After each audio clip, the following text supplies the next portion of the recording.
we embedded ourselves with a group of people who are responsible for cleaning the bathrooms and dormitories at a college campus, the buildings when nobody there is there. And it's a very invisible occupation that objectively many people would say it's very difficult to see meaning in that work in such an environment where, for example, we noticed a building user when we were in a break room interviewing some of the janitors. We noticed the building user walk by, threw a piece of trash, it hit the floor, they kept on walking. And one of the custodians is like, that's just every day for us. People Mm. just brush by us. So we were interested in what contributed to a sense of meaningfulness in that kind of work.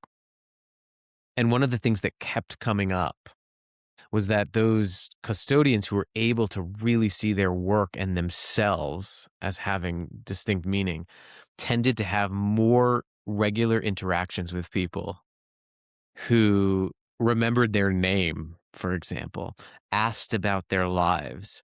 One of the custodians told me that she was miserable in her first couple jobs, and then miserable in this job, and she was just there for a paycheck. She was clocking in, clocking out. But one of her supervisors noticed that she was struggling, and he made her read the definition of the word custodian, which is a person responsible for looking after a building and everyone in it.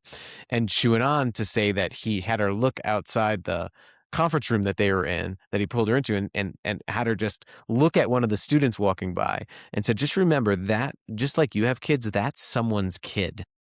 And Mhm. you're responsible for where they spend their time away from their family.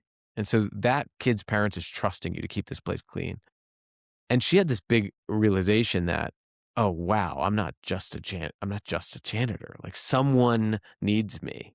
Mm. And regular moments like that tended to contribute to whether these custodians saw meaningfulness in their work, saw purpose in their work, whether they thrived or whether they didn't. And on the flip side, those who experienced more moments where they felt brushed by, they felt overlooked without those interaction, those moments of mattering, tended to languish.